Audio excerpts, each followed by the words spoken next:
my super suit? What? Where is my super suit?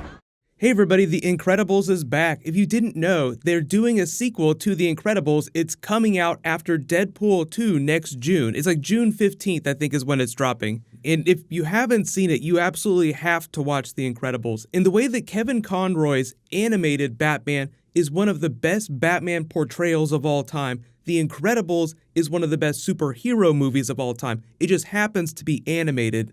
So it will have been 14 years since the first film dropped, which I know sounds crazy, but the first film came way before Marvel Phase 1, way before that first Iron Man movie blew everything up, even before Christopher Nolan's Dark Knight trilogy. So in the way that movies like Deadpool have started parodying the genre, like making fun of all superhero movies in general, Deadpool 2 will continue to do that. Incredibles did that way back in the early 2000s. It's just been so long that people don't talk about the film as much. But just to explain what's going on with the sequel, within the world of the film, it's only been a little while, so even though it's been 14 years in real life, Incredibles 2 is only going to pick up a little bit after the first movie ends. So when the movie picks up, they still don't know Jack has powers, like they're going to find out through the course of the movie. That's kind of what this teaser is telling you, like, holy crap, you have powers, this is great. What are the actual powers that we've seen Jack manifest? It's just basically been every power you could possibly imagine. So I'm guessing that he's either replicating someone else's powers, or it's kind of a Franklin Richards situation where he can just create new things in his mind. Like he just feels like a new power, so he automatically has it. Like there are certain superheroes that can manifest any power that they want.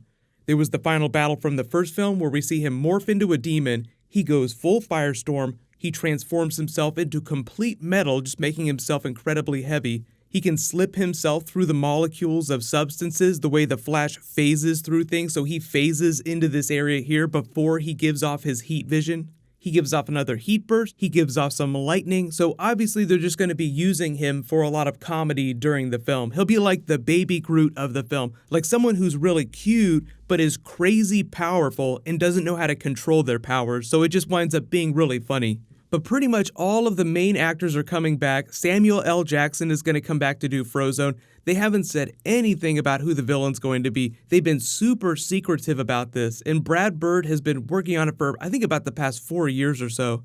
The only new cast members we know about are Bob Odenkirk and Catherine Keener, but we don't know who they're playing, so we don't know who the big villain of the movie is going to be. The only minor change they made to the original family is that because the actor who did the voice for the son is now way too old, they just had to recast him. But other than that, everybody's the same. They blew up their house at the end of the last movie when Syndrome was trying to steal Jack. So their new house in the movie will be half superhero lair, half regular house, and they'll sort of swap roles a little bit. And because Bob got in so much trouble at his last day job, Helen is the one that has the day job now. He stays at home. Then once everybody gets back from school and work, they moonlight as superheroes. But I think part of the idea is you follow the logic of the first film. So what happened is there used to be a lot of superheroes chasing around a lot of supervillains like you would see in Gotham, like Batman gives rise to a lot of villains. But then in the backstory of this world before that first movie, superheroes sort of went out of vogue or they were all killed. So there was just a period where a lot of superheroes went into retirement. So I think the idea is that now that they're back out doing superhero stuff, that a bunch of other villains will start popping up Batman style. So in addition to whoever the big bad ends up being, there'll probably be a bunch of smaller villains popping up for them to take down in really hilarious ways. But let me know in the comments, what's your favorite moment from the original movie? And what'll probably happen is they'll release the full trailer sometime early next year, so that's when we'll probably actually find out who the villain is. But I still think that No Capes montage is probably one of the wittiest takedowns of a superhero movie ever. Like, you know, everybody thinks about Capes Superman, it's great, it looks very iconic, but Edna Mode just pokes so many holes in the logic of needing to wear a cape. You remember Thunderhead? Tall, storm powers. Nice man, good with kids. Listen. November 15th of 58. All was well, another day saved, when his cape snagged on a missile pin. Thunderhead was not the brightest bulb. Stratogale, April 23rd, 57. Cape caught in a jet turbine. You can't generalize about this. Metaman, express elevator. Dyna guy, snag on takeoff. Splashdown, sucked into a vortex. No cape. But the thing they've done since then is they've actually explained the logic of why Superman wears a cape. Like, it actually does help him fly just a little bit, but it is kind of hilarious because he's so overpowered. Like, why would you need a cape if you're that powerful?